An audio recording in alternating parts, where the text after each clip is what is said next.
발치 직시 임플란트는 발치 후 그 자리에서 곧바로 임플란트를 심으니 발치 후 임플란트를 심기 전까지 기다리는 시간이 거의 없습니다. 발치한 당일에 임플란트를 심기 때문에 치료 기간이 획기적으로 단축됩니다. 바로 임시 보철물을 부착해서 빠르게 일상생활로 돌아갈 수 있습니다. 임플란트 치료를 계획 중인 분들이라면 발치 즉시 임플란트를 고려하지 않을 이유가 없을 것 같은데요. 다만 모든 치료가 그렇듯 개인차가 있겠죠.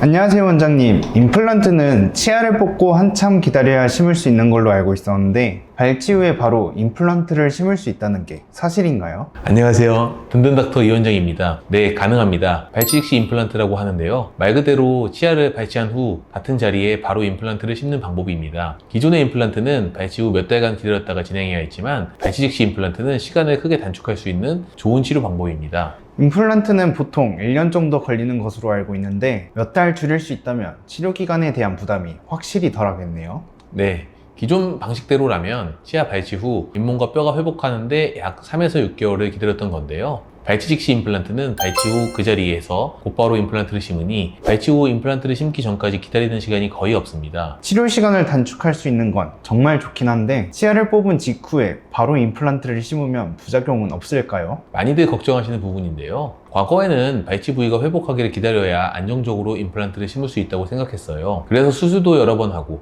임플란트 완성까지 1년이 넘게 걸리기도 했는데요. 지금은 임플란트가 대중화되었고 그만큼 임플란트에 숙련된 치과 의사들도 굉장히 많아졌습니다. 그래서 임플란트 수술 경험이 많으신 분들이라면 대부분의 임플란트를 발치 직시 임플란트로 수술할 수 있게 됐습니다. 요즘에는 임플란트 자체가 뼈에 잘 붙을 수 있게 표면 처리가 돼서 나오기도 하고요. 그럼 발치 즉시 임플란트를 하면 일반 임플란트와 똑같이 오래 쓸 수 있는 건가요? 네, 임플란트 수명은 큰 차이가 없는 것으로 보고되고 있습니다. 심지어 발치 직시 임플란트는 일반 임플란트 방법에 비해 골유착 되기까지의 시간이 단축되기 때문에 일반 임플란트 방식에 비해서 빠르게 저작 기능을 회복할 수 있습니다. 다만 모든 치료가 그렇듯 개인차가 있겠죠. 일반 임플란트 방식과 마찬가지로 흡연이나 구강위생 상태가 좋지 않으면 임플란트 수명이 짧아질 수도 있으니 주의가 필요합니다. 발치 즉시 임플란트는 발치와 임플란트 식립을 한 번에 한다고 하셨는데 어떻게 진행되는지 설명 부탁드립니다. 네, 발치 직시 임플란트는 크게 5단계로 진행하게 됩니다. 첫 번째는 진단과 치료 계획입니다. 발치 직시 임플란트 식립이 가능한 상황인지 정확하게 진단하고 가능하다면 CT 촬영을 통해 발치 부위의 치조골 상태, 신경의 위치 등의 주변 해부학적 구조물들을 정밀하게 분석하여 발치 후에 어떤 부위에서 고정력을 얻을지 계획합니다. 두 번째 단계는 발치입니다. 손상을 최소화하고 뼈를 최대한 보존하면서 섬세하게 발치합니다. 그리고 감염이 의심되는 경우라면 발치한 부위를 깨끗하게 소독하여 염증을 제거합니다. 발치하면서 뼈를 보존한다는 게 쉽지는 않을 것 같은데요? 네, 맞습니다. 앞니처럼 뼈가 얇고 심미적으로 중요한 부위라면 특히 잇몸뼈를 유지하기 위해 주의를 기울여야 합니다.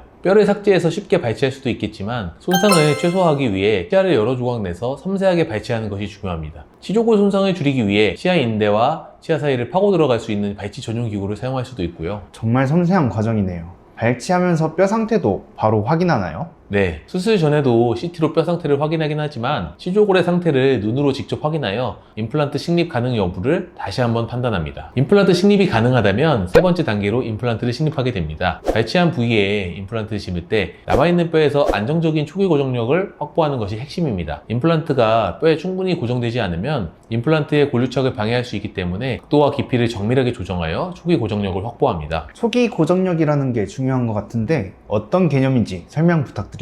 임플란트는 생체 친화성이 있는 티타늄 재질로 이루어져 있기 때문에 식립 후에 뼈에 단단히 고정되어 있다면 골조직과 단단하게 붙게 되는데 이걸 골유착이라고 합니다. 초기 고정력은 골유착이 될 수 있도록 임플란트를 뼈에 얼마나 단단하게 고정시켰는지를 얘기하는 겁니다. 임플란트를 심은 초기에 잘 고정되어 있어야지만 임플란트가 뼈와 잘 결합하면서 안정적으로 회복할 수 있습니다. 네 번째 단계는 고리식입니다. 발치 부위에 임플란트를 식립하게 되면 임플란트와 남아있는 뼈 사이에 빈 공간이 생기는데요. 이 부위에 고리식을 진행해서 뼈가 흡수되는 것을 막아줍니다. 마지막 5번째 단계로 임시 보철물을 부착하는 건데요. 씹는 힘을 많이 받지 않는 앞니 부위가 뼈 상태가 양호하다면 발치 직시 임플란트를 심은 후 임시 보철물을 부착할 수 있습니다. 발치한 날에 바로 치아가 있는 것처럼 보이게 하는 거네요? 네, 그렇습니다. 앞니처럼 잘 보이는 치아를 발치한 상태로 일상생활을 하기에는 창피하기도 하고 너무 불편하다 보니 임시 보철물을 장착해서 그런 부담을 줄이는 겁니다. 임플란트 치료를 계획 중인 분들이라면 발치 즉시 임플란트를 고려하지 않을 이유가 없을 것 같은데요. 치료기간 단축과 더불어 발치 즉시 임플란트의 장점 한번 설명해 주시죠.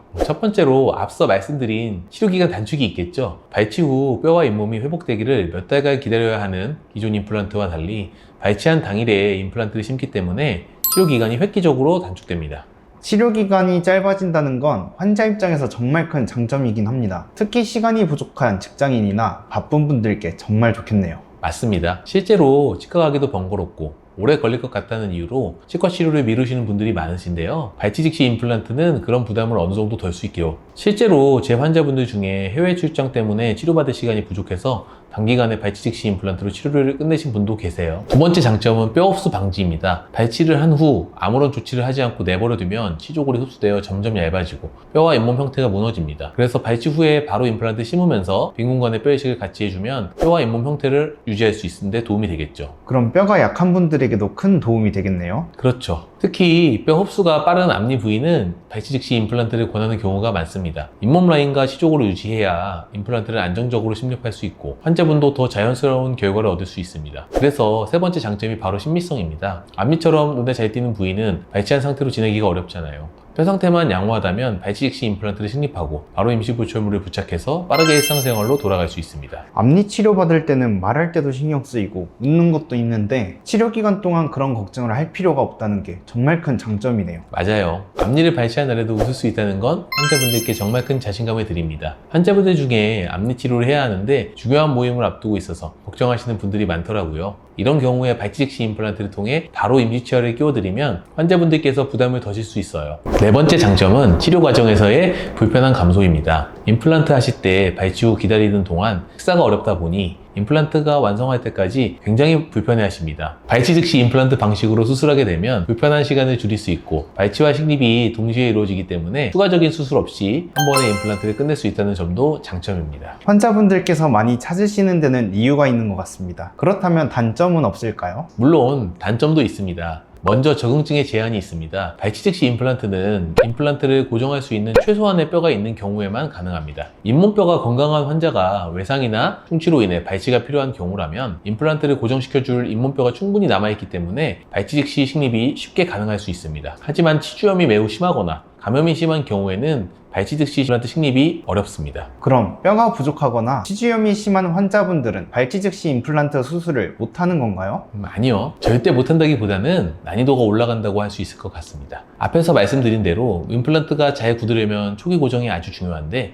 잇몸뼈가 약한 상태라면 충분한 고정력을 확보할 수 있는지가 관건입니다. 수술하는 의사가 초기 고정을 잘 시킬 수 있는지 뼈를 잘 재생시킬 수 있는지에 따라 결과가 달라지는 거죠. 요즘에는 뼈를 재생시켜주는 좋은 기구나 장비도 많아서 잇몸뼈가 약한 환자라고 하더라도 발치 즉시 식립이 가능한 경우가 많습니다. 물론 임플란트를 고정할 수 있는 뼈가 아예 없는 상태라면 급속 고유 재생술 등의 방법을 통해 뼈 상태를 개선한 후에 임플란트를 진행하는 것이 좋을 수 있죠. 두 번째로는 높은 기술적 난이도를 들 수 있습니다. 발치 후 평평하지 않은 뼈에 임플란트를 식립하면서 안정적인 고정을 즉각적으로 확보해야 하기 때문에 기술적으로 어려운 치료 방법입니다. 경험이 부족한 치과의사라면 임플란트의 성공률이 낮아질 수도 있습니다. 그렇다면 숙련된 술자에게 치료받는 것이 중요하겠는데요? 그렇습니다. 적응증에 맞는 환자에게는 훌륭한 선택이 될 수 있지만 모든 경우에 적용할 수 있는 방법은 아니니 전문가와의 충분한 상담을 통해 환자분에게 가장 적합한 방식으로 치료받는 것을 권장드립니다. 그럼 마지막으로 원장님 환자분들 중에 발치 즉시 임플란트로 수술했던 케이스 몇 개만 소개해 주시죠. 저는 대부분의 임플란트 케이스를 발치 즉시 임플란트 방식으로 진행하고 있어서 정말 많은 사례들이 있지만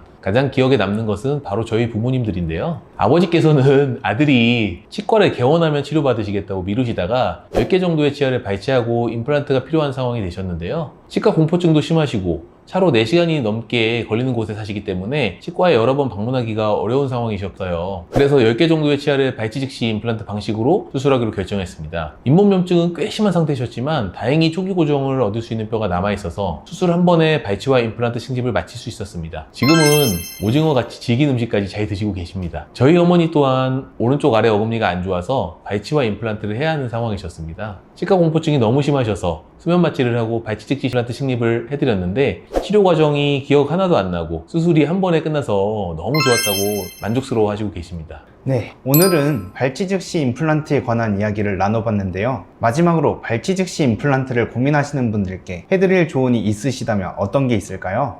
무엇보다도 첫째는 치료를 미루지 마세요. 이가 아픈데도 정말 견디기 힘들어질 때까지 치료를 미루시는 분들이 많은데 시간이 지날수록 치료가 더 복잡하고 어려워질 수 있습니다. 조기에 적절한 치료를 진행해서 시간과 비용을 아끼시는 것이 좋겠죠. 두 번째로는 발치직시 임플란트는 숙련된 수술자가 진행하는 것이 중요하기 때문에 치과의사의 경험과 숙련도를 꼭 확인하시고 치료 전에 진단과 치료 계획을 잘 들어보시기 바랍니다. 세 번째는 임플란트 치료가 끝나셨다면 지금부터 관리를 철저히 하세요. 자기 치아도 관리에 따라 치아 수명이 결정되듯이 임플란트도 꼼꼼히 잘 관리해야 오래 쓸 수 있습니다. 고생해서 치료한 임플란트인 만큼 정기적으로 검진도 받으시고 구강관리도 잘 하셔서 건강하게 오래 쓰시면 좋겠습니다. 오늘 영상이 유익하셨다면 구독과 좋아요, 알림 설정 부탁드릴게요. 감사합니다.